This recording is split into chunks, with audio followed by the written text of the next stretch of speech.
and welcome to Experience Share, a Pokemon podcast starring me, Tanner, Green Ring, and my co-host, Joshua, Josh Lee Puff, Fjellstad. I love Josh Lee Puff. Josh, if my intro this week is sounding curt, if it's sounding tired, if it's sounding brusque, it's because our lives are a nightmare, a living nightmare, and our podcast is cursed. Every episode is a new journey. And what a journey you and I have been on the last few weeks. And that was a beer, an icy cold beer being cracked open, because that is the state of the podcast now. We're gonna need several just to get through it. I suppose we should start at the end, huh? You and I recorded episode 6 of this podcast last week. Right. And then your bug catchers are out there, and they're looking at their Spotify podcasts, and they're looking at, and now the police are involved. Great. They finally got me. I'm hoarding slowpoke tails. They're looking at their Spotify or their Apple Podcasts or whatever, and they're saying, well, wait a second, Tanner. This is episode 6 that I'm listening to now. And yes, you're right, bug catchers, because in my infinite wisdom as a podcast titan, I neglected to plug in a cable into my podcast recorder last week. Fucking amateur hour. And we talked for an hour and 20 minutes, that would have been cut down to an hour, about this segment of Pokemon Red and Blue, and we didn't catch a single bit of my audio. Nope. So we're back to talk about it again. And I think we would be severely remiss to not also mention the weeks preceding. Prior to that episode that is now lost forever, priceless content, my red cartridge deleted my game when I was pass the buck. 27 hours into it. What are you, a boomer? You're just like refusing to take the blame on this? I may or may not have dropped my Game Boy Advance SP. That's old tech, Josh. It can't hold up to that kind of abuse. It's a solid state drive. It shouldn't have deleted. And it had a new battery. Once I knew it was lost for good, I even made a new game just to see if it would save, and it did. We're cursed. It's all those haunters, the ghastlies that we slaughtered in Lavender Town or something. Those channelers in the Pokemon Tower. Yeah. But being the diligent Pokemon enthusiast and being the diligent podcast co-host that you are, There was no way after all this that suddenly I was going to give up. And I had a week of travel. I instead booted up my old 3DS that I still had. I got the Virtual Console Pokemon Red. And over the course of a week of travel, where I was going to a friend's wedding, visiting another one in Denver. Which friend? Tell us which friend. My friend Michael. Actually, I was visiting my friends Nash in Denver, and my friend Michael at his wedding in northern Idaho. Both of whom, we were the original trio where we spent many nights growing up battling Pokemon. That's not a thing. It's not a thing to be an original Pokemon trio. That's like not a thing people say.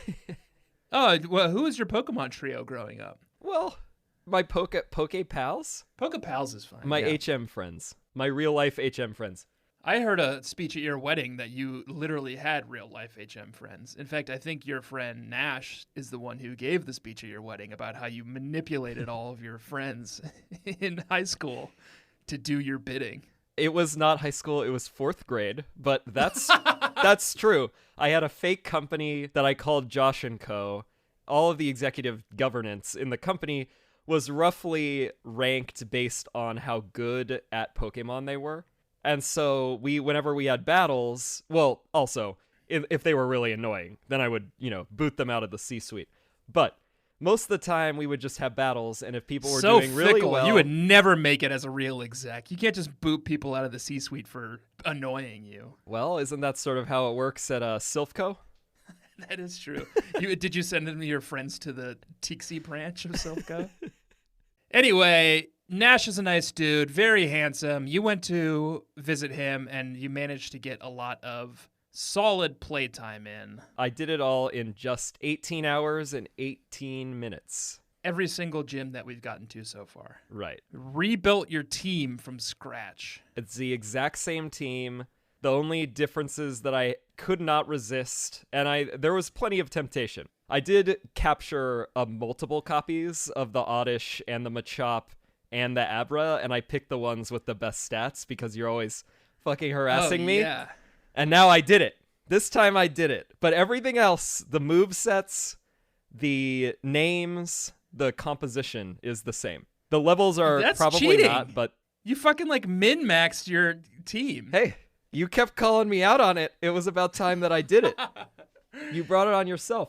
Last week when we met before the show, the ill-fated show that we recorded, we met up at a bar in our equidistant between our two homes in Brooklyn. And we chatted about some stuff, and we traded some Pokemon. You traded up a couple of Pokemon, Kadabra to Alakazam and Machoke to Machamp, Right. with the help of my Game Boy 3DS. And then you tried to convince me at that time Oh, God.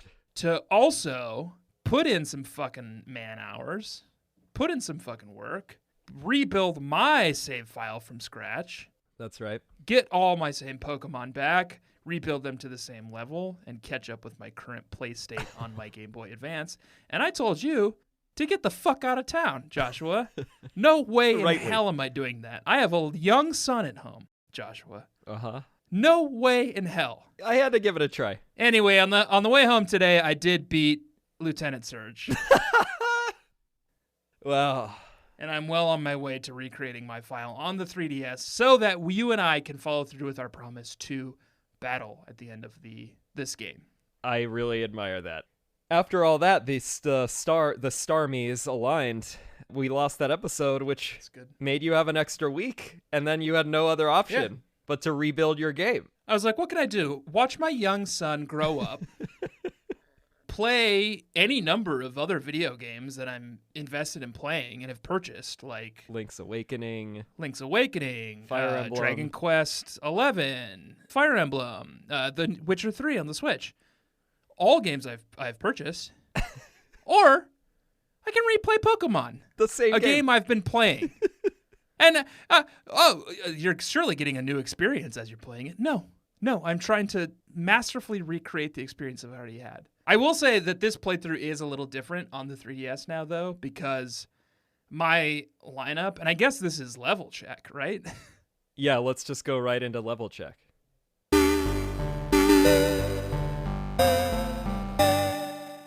And I have 2 level checks this week.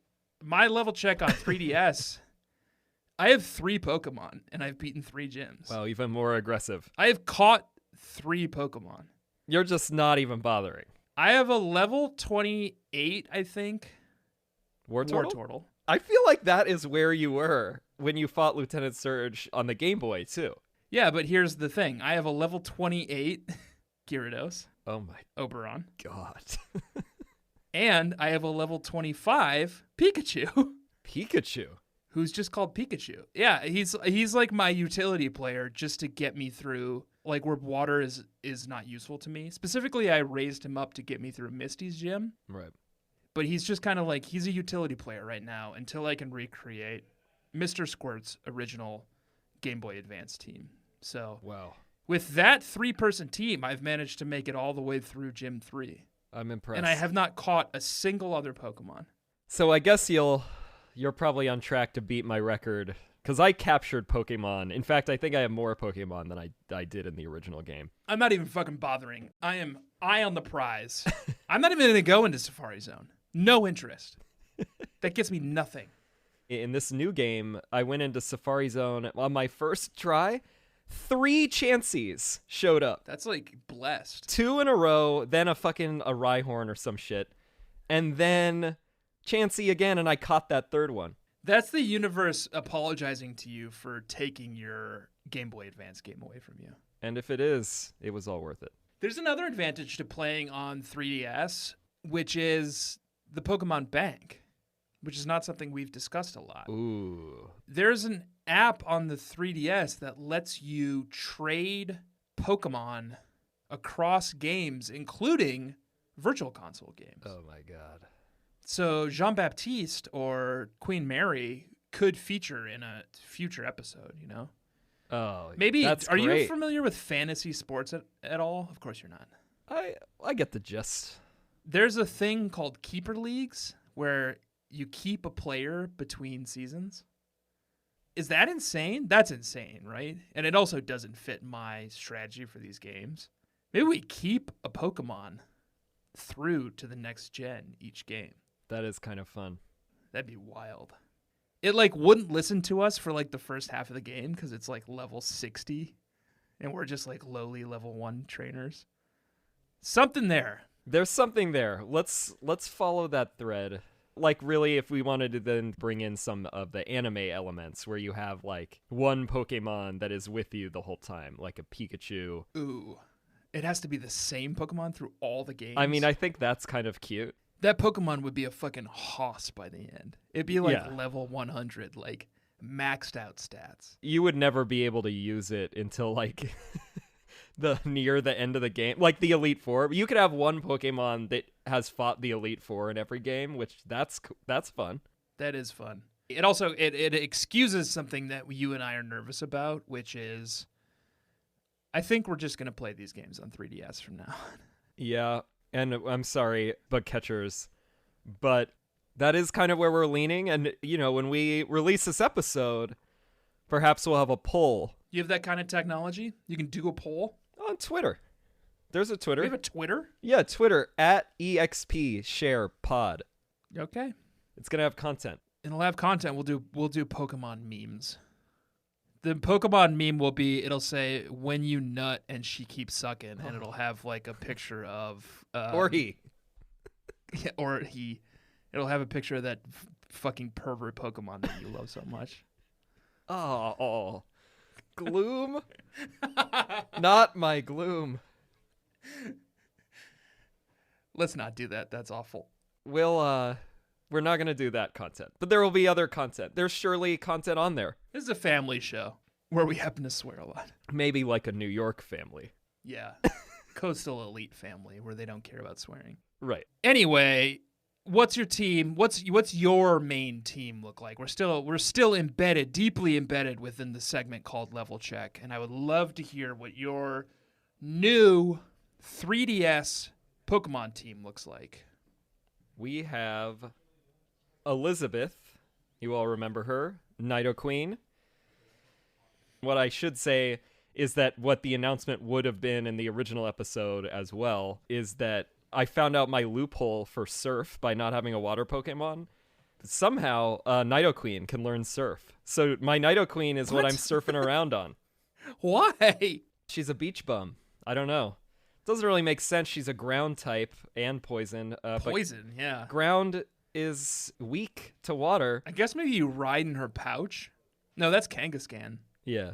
Nidoqueen doesn't have a pouch. Doesn't really track. I don't know how she's doing it. I guess seems like a mistake. Likes to wash off all that dirt. Yeah. Anyway, she's level 35. Fucking weak. Churchill, Raichu, as we all recall, level 39. Pathetic. Lord Gort, Alakazam, level 39. Pathetic. Weak. Keep in mind, I also just had to replay the entire thing, so they're not as high of a level as they originally were. Josh had to replay his entire game of Pokemon, a game he loves so much that he strong-armed me, his friend, into doing a podcast with him. There was no quid pro quo. That's going to be a very relevant joke in a month when we start releasing these episodes. Yeah. Okay.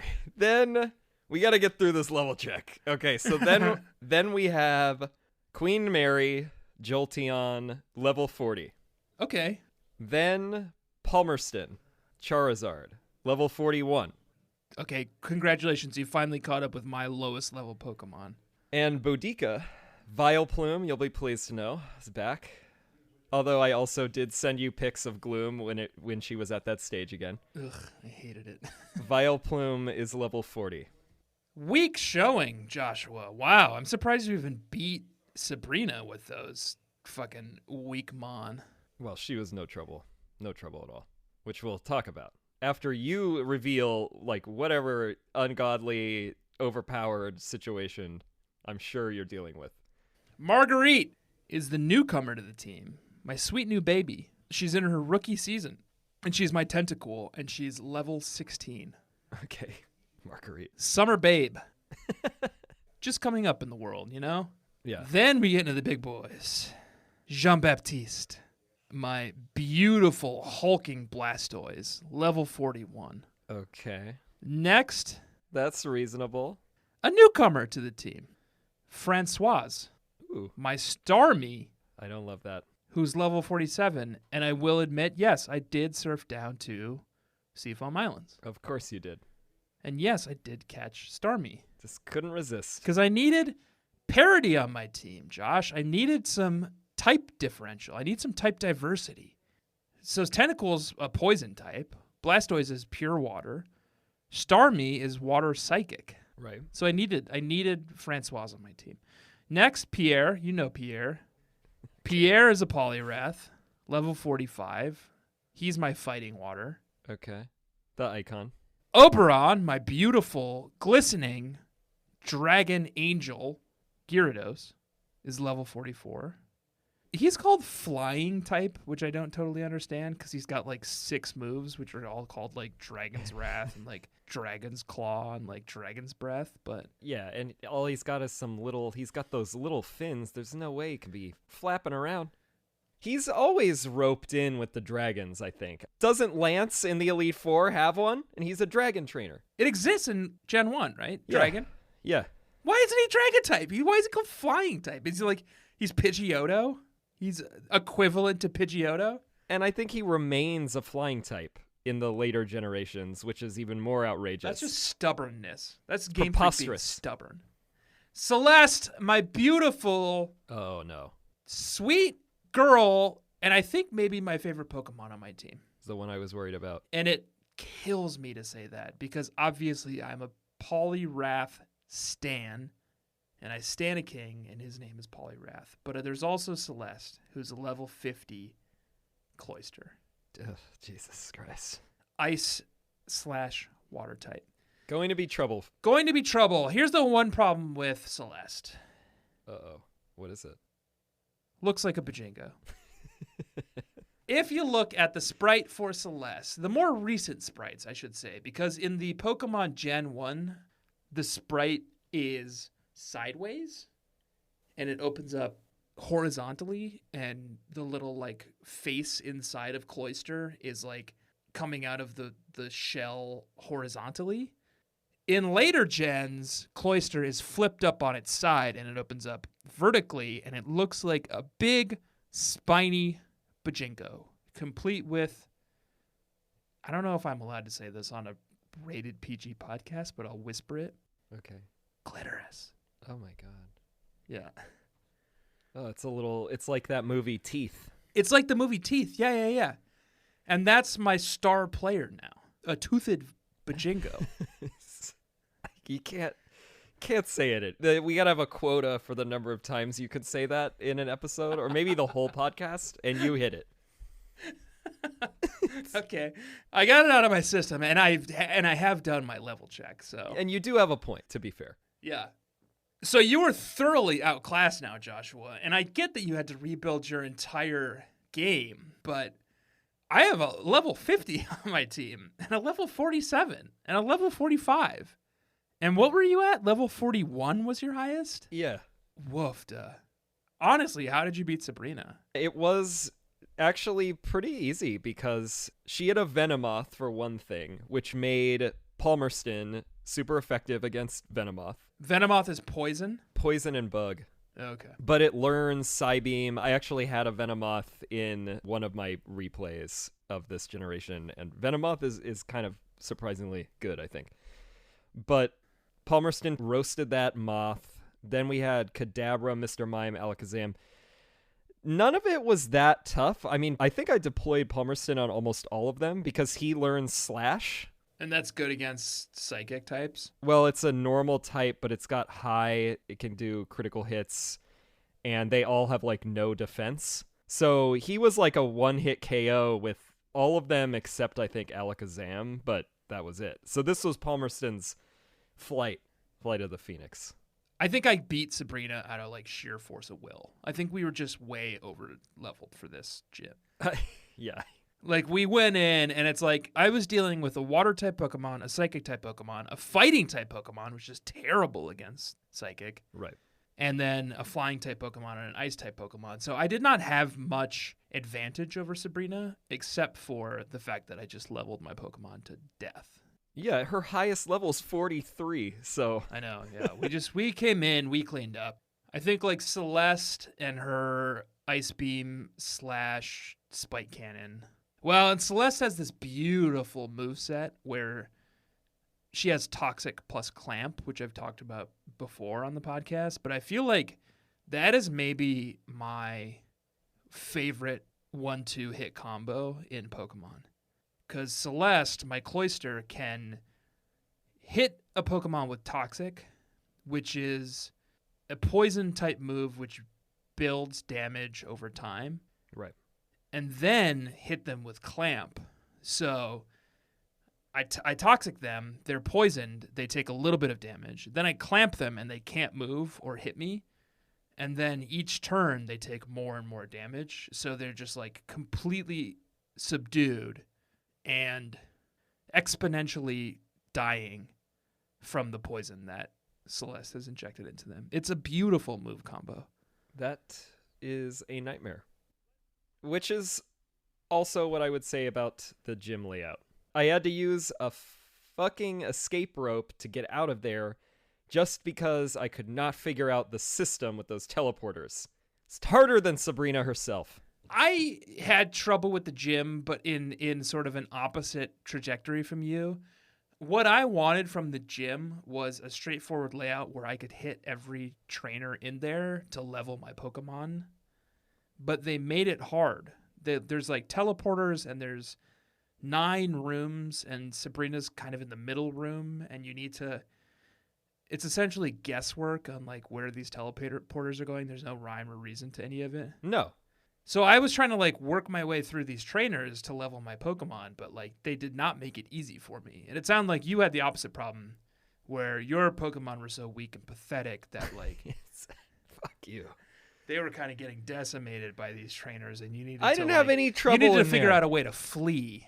I had to flee the gym because I couldn't deal with the teleporters. Not the trainers were chump change. Right. Yeah.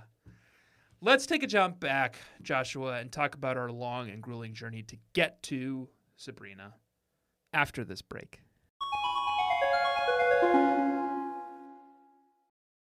Joshua, before we begin recounting our journey to Sabrina, I want to introduce not one, but 2 new segments. Oh, yes. Okay, let's do it.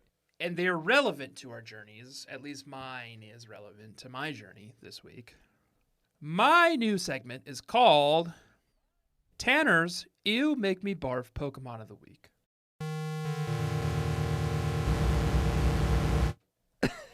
There are so many Pokemon, Josh, in these games that I hate looking at. Their sprites are gross. Mm-hmm. Their vibes are gross. I'm familiar with some that you've mentioned. I hate everything about them, and I hate thinking about them and looking at them and dealing with them in the game. And this week, the honors go to Machoke. Oh, come on, man.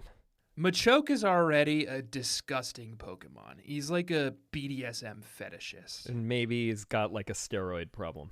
It definitely does. Like those like slits on his arm, they're like stretch marks essentially. Or veins.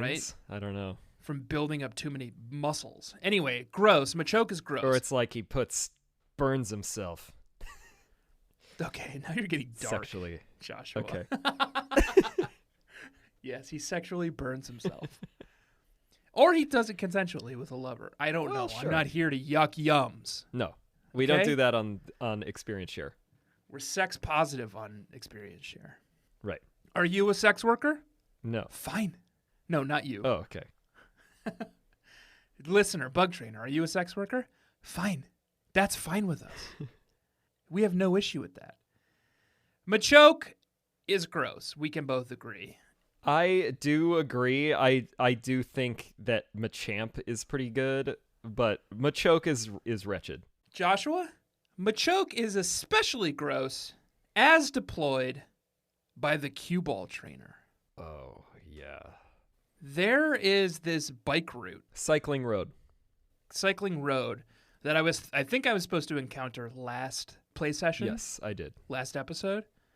I didn't see it and ended up having to like climb uphill because I'm an idiot. I was like, oh, bike road, cool. And then it was like, why do I have to like hold my cursor up the entire time and like struggle up this hill? This is a stupid bike hill. And I like was fighting trainers the whole time. And all these trainers are fetishists, which again, fine. We like that. But there's this one trainer called Cue Ball, and he's in leather daddy gear. I feel like he's got like a Miltank head belt buckle, you know? Like they didn't have Miltank yet, but they knew about Miltank. Yeah, he probably came from like whatever region Miltank was in. He's like a pervert, like Westerner coming to like Southeast Asia to like find weird sex, you know? He's just like, oh, I hear. Except, as long as it's consensual. And we're not here to yuck yums. Yep. Yeah. To find interesting sex, we'll say. Yeah. And he's got a whip for some reason. God, that's He's like true. a biker bud, and he's like a leather daddy, and he's got a whip, and for some reason, all his Pokemon are Machokes, and like right in the name there, huh? Yeah, it's not very subtle. It's like the jugglers with their like ball jokes. Gross. Really grossed me out, and I hated interacting with it. There's another new segment, Joshua, and maybe you want to introduce this one. I would love to. And let's keep it, Josh, if you can, let's keep it sex positive. Yes. I think that you comment on that kind of thing much more than I do, so that won't be a problem for me. I don't comment on it. These games comment on it, Joshua. I'm the messenger. Well, they provoke the conversation, and you merely take part in it. Yeah. But I am pleased to announce my new segment, Joshy's Sweeties.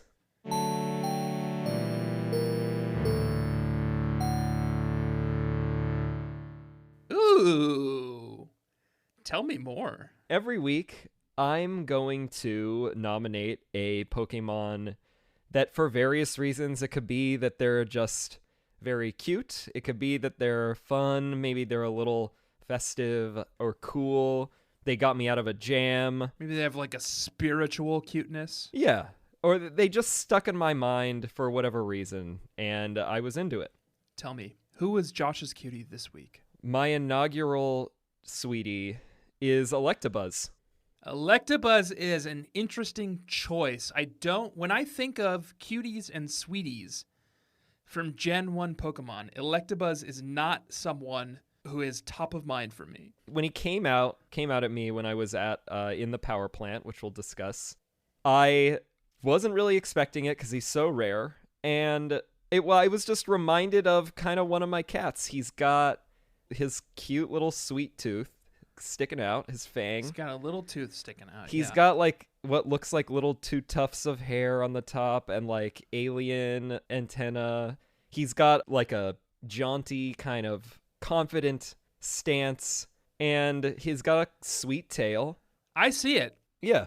I think last time we recorded this episode, I had trouble understanding where you were coming from, but I'm looking at images of Electabuzz now, and I see it. I like it. Yeah, I've had a week to hone my argument. Well, and especially, like, he's often put side by side with Magmar. Yeah, because that's Pokemon Blue's equivalent. Magmar's fucking disgusting. Yeah, Magmar's gross. Magmar's gross as hell, but Electabuzz is a cutie compared to Magmar. Electabuzz has a Abra kind of wang to him. Yeah, he does. If you took these black stripes and black sort of like streaks off of him, he would look sort of like Abra. The big brother to Abra. I see that. Like a chonky Abra. Yeah, I see that. Thick Abra. Thick Abra, 2 C's. And we're not here to yuck yums. If you're into thick Abra, that's fine. Well, I am. He's my first sweetie. And what a sweetie he is. You mentioned that you caught him in the power plant. That's right. Should we talk about the power plant? Yeah, let's talk about the power plant. the thing that has astounded me even when I was a dumb idiot child is, where is everyone in Kanto getting their power from, that their seemingly one power plant is full of debris, it's full of just garbage, there's no one there, there's one guy standing outside, there's no road, you had to surf over there, and it's out in the middle of the mountains. I think that they have let it go to seed because they could. Okay, so did they all switch to clean energy? No. They realized that they had a unlimited source of electric energy at the heart of the power plant, and they didn't need the trappings of human existence or human interference to keep the power plant running, because right in the core of the power plant was Zapdos. Okay. The legendary bird Pokemon who's made out of electricity. So you think that they built the power plant around Zapdos? No. And they somehow wrong. capture his... Wrong. Okay. You're totally miscategorizing my argument. I think that they built a power plant that sustained itself and operated as a power plant for several years. Human-controlled, machinery-operated power plant, right? Okay, yeah. That electricity generated by the power plant attracted Zapdos. Zapdos took roost within the power plant, blew out the breakers because Zapdos is creating its own electricity and energy. And then they're like, well, shit, like, we don't need to be here. Zapdos is doing all the hard work for us. Let's just leave. Let Zapdos have this roost, and let's harvest its energy to power all of Kanto. Is that animal abuse, or is Zapdos into it? Sure. That's animal abuse. Yeah. I guess. But Joshua, the we're Pokemon playing world, Pokemon here. Kind of into that. There's no PETA. That's actually one of the softer forms of animal abuse in the Pokemon games. That's fair. I don't have a good counter. I didn't see any solar panels or wind turbines out there. I can't think of another power plant. So I guess that's really our only option. Did you catch Zapdos? I did. That was a challenge. I think I threw 15, if not 20, Great Balls at Zapdos. I had a good strategy. I mean, obviously my Pokemon were, most of them 10 levels or more below him, but I brought in Bodica first and managed to I got lucky he didn't use Drill Peck, he used Thundershock. So I put him to sleep, swapped out Bodica, brought in Elizabeth, whose electric moves don't affect. Yeah. And then she just used Surf repeatedly, got her HP down. Then I brought in Churchill, because it's electric on electric, barely any damage. Sort of nickel and diming him down to a sliver of health. Yeah, got him down to a sliver, and then I just had to, like, ride it out. And he did knock out, I think, half the team. Yeah. But I got him. My team was 10 levels above him.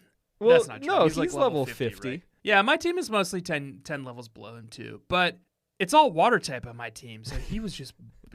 Wouldn't he be, like, one hit KO? Yeah. Yeah. So we did our best. I think I blew through most of my Pokemon just trying to get him down to, like, quarter health. But then I saved, and this was my big strategy, I saved Pierre, my Poliwrath, for last. Okay. And when he was down to about quarter health, I brought Pierre in and hypnotized him. Yeah, okay. And put him to sleep. And then it was just a matter of wanging Ultra Ball after Ultra Ball at him. Oh, you had Ultra Balls because you bought them on Cinnabar, didn't you? Oh, no, Great Balls. Okay. I have been to Cinnabar, I'll admit. By the time I was at Zapdos, I had not been to Cinnabar yet. So Great Balls. Okay. But I think I probably threw 30 Great Balls at him before I finally caught him. The Great Balls were not designed for a Pokemon like that. I mean, most of them just didn't even hit him. They just missed. Yeah, which is fucking bullshit. Outclassed by the Great Ball. Thanks, Silph Co. Another great product. But now I have a beautiful HM friend who I taught fly to fly me around Kanto. And that's his only use on my all-water Pokemon team. In fact, Josh, I'll admit this now. I have 2 HM friends whose entire purpose is to fly me around Kanto. One is called Zapdos, and one is called Articuno. Oh, okay. Yeah, of course you caught Articuno as well. And I caught Articuno in the Seafoam Caves. So I've got 2 glistening legendary birds whose sole purpose is to do my bidding and fly me around Kanto and have no place on my team.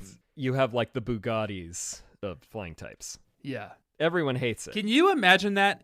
Imagine you're a trainer, a Pokemon trainer in the Kanto region, and you are like walking up the Indigo Plateau to the Elite Four, and then all of a sudden you see not 1 but 2 legendary birds, and probably, frankly, soon to be 3 legendary birds. I'll probably catch Moltres too, and I'll just have all 3 of them fly me. Like a sled of legendary, priceless, precious birds. Yeah. Okay. And if you were that trainer walking up to the Indigo Plateau, you'd be like, oh, fuck, never mind.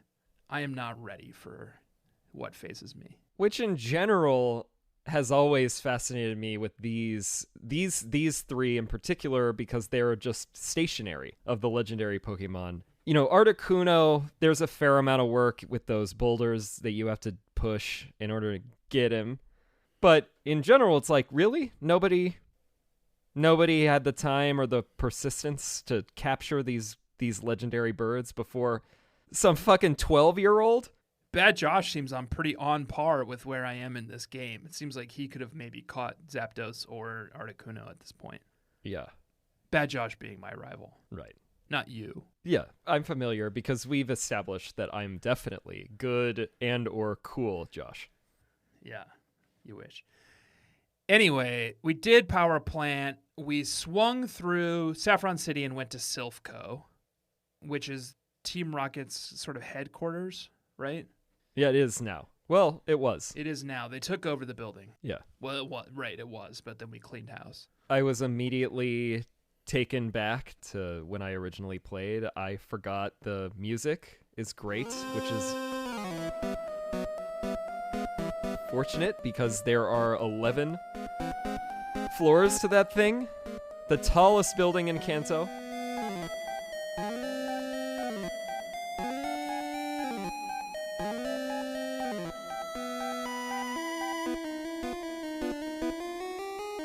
Yeah, and then there are these dudes called Rocket Brothers. Oh yeah, the 4 Rocket Brothers. The 4 Rocket Brothers who are... I don't know if their last name is Rocket, and I don't know if that's a coincidence that they're on Team Rocket or what. There was some contest Team Rocket issued. They're like, oh, if you change your name to Rocket, then you get, free Pokemon, free get to do crime. It's like Golden Palace Casino. Like, get this tattooed on your forehead, and you can do all the crimes you want. Exactly. And based on the amount of talent that they had in the battles in which they all got scorched, it seems like their only chance that they ever could have gotten into Team Rocket was by changing their name in a contest, because they had no talent at all. But it was a grind to get through Silph Co. Yeah. The Rocket Brothers and no one Rocket trainer within Silph Co. were that much of a challenge, but it was a slog. Yeah. It's 11 floors. They have all their tricks are deployed. Teleporters. The teleporters, you need the card key to get around everywhere. The one, like, nurse or whatever, the woman who can heal you is on, like, I can't even remember, the 3rd or the 8th floor. She's behind a locked area. She's not easy to get to, yeah. No. The place is full of normal Silph Co. employees who are terrified to be trapped in this building with Team Rocket. But doing nothing. And doing nothing. They need to wait for a child to come. Right. To save them. Yeah, even though that one guy has a good Lapras, he's not using the fucking Lapras. Oh, yeah. He does give us a Lapras. He just gives it away. Everybody in Silph Co. is giving everything away. The workers also kind of tease the Tixie branch. They have people who are talking about various Pokemon products. I think the implication, despite what we were previously saying, that their one product is the Silph Scope. A scientist talks about Pokeball technology. Obviously, they made the Master Ball, we find out. They make the Pokeballs, yeah. So it seems that they just make a variety of lackluster to occasionally good products. You're saying the Master Ball is lackluster? It's the one good one. We'll see if you feel that way when we get to Mewtwo, Josh. Yeah, we'll see. We'll see if I revise my statement. If you cross them, or if you don't keep up with your like output quota or something, they apparently send you to something called the Tixi branch, which I'll spare you the Googling because we did it last time we recorded this episode, is a real place in Siberia. Yeah. In Russia. There's a tiny little village in Siberia called Tixi. And I guess that's what Pokemon is invoking here? It's like a gulag. Yeah, if Silph Co if John Silph or whatever is not impressed with your performance that quarter, they might just ship you out to a labor camp in the middle of Russia.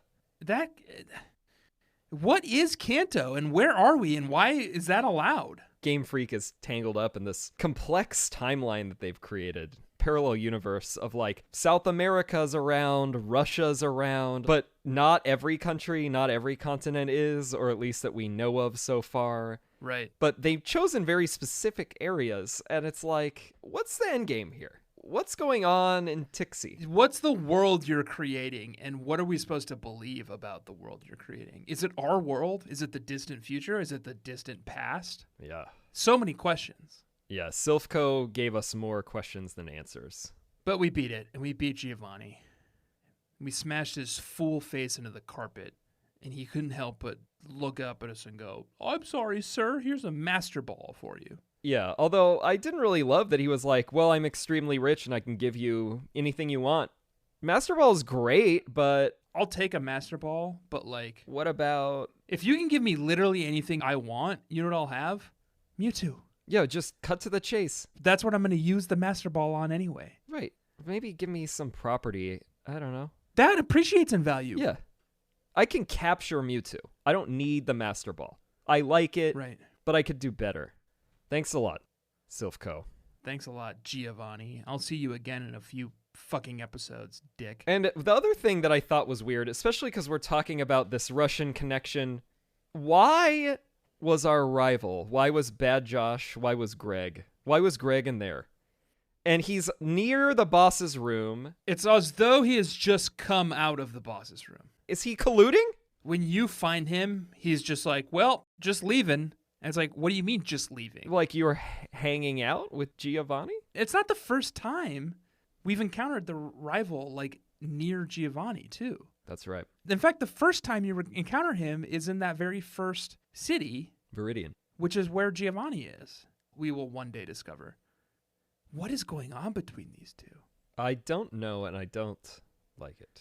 I don't like it either. Maybe we didn't kill Radicate. Maybe Giovanni is tied up in this somehow, you know? Or our murder of his precious Radicate is what drove him into the arms of a criminal syndicate. Yeah.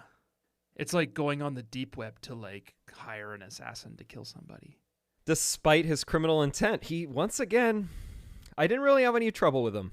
Bad Josh, as I anticipate Cool Josh or Good Josh will be, was a scrub. Yeah. Joshua... Moving on, Silph Co destroyed. Giovanni embarrassed. Master Ball in hand. We go to... After Silph Co, everybody comes back to town. The Rockets aren't roaming the streets anymore. Right. There's that copycat, the girl who loves Clefairies or something. I didn't talk to any of these fucking peasants. It was a waste of time, let me tell you. Yeah. Although, did you go to Mr. Psychic? He's good. No, I don't think I did. He just gives you the TM for Psychic. Oh, I could use that. Then you make up you make your way up to the gyms. And for some ding-dang reason, there's two of the ding-dang things in this city. That was surprising. And which ding-dang gym am I supposed to go into? The slightly larger gym that says gym twice. Yeah. So you make your way into one, and it's apparently a fighting gym. Fighting Dojo. Fighting type gym. It's called the Fighting Dojo. And you battle your way through a bunch of trainers, and then you battle the dude whose name I've forgotten. Oh, it's the Karate Master. Instead of a badge, he gives you the option of choosing one of two Pokemon. One is called Hitmonchan, and one is called Hitmonlee. Yeah. I chose Hitmonlee. When I was a kid, I loved Hitmonlee. I thought he was so cool. He's like a bean with legs. Yeah, that's a great description. That's correct, yeah. And there's nothing that like 13-year-old Tanner didn't love about bean with legs and eyes. So it's like, of course I'm going to choose the bean with legs and eyes. And that's what I chose. Hitmonlee. I'm praying you chose the opposite. I did, because actually as a kid, I always admired Hitmonchan. You like his little skirt? Hitmonchan's got some Looks like a cheerleader. pizzazz. Like a cheerleader. Yeah. It's got like clogs, Dutch clogs, supposedly. Hitmonchan is maybe there are others, but at the moment I'm going to say the one exception to my distaste for Pokemon that seem to grow clothes. Is there a possibility that there's only one Hitmonchan in existence? I'm not sure. And like someone just dressed it? This Karate Master is another one of these questionable. Someone just dressed this Pokemon in like a cheerleader outfit. He treats his Hitmonchan as his own little doll. Sort of like yeah. And I rescued Hitmonchan. But you abandoned Hitmonlee, the bean with legs, to like continue to live his horrific life with Karate Master. Well, that's his fault for not having Fire Punch, Ice Punch, Thunder Punch, dope moves. He's got like dope moves. Cool kicks, though. He does kicks. Yeah. Although there is something nice about the sort of elemental nature of Hitmonchan's moveset. Yeah, they're elemental moves that are still physical, and that's great. Then, Joshua, we went to defeat Sabrina, which we have talked about at length, and we shan't be discussing again. No.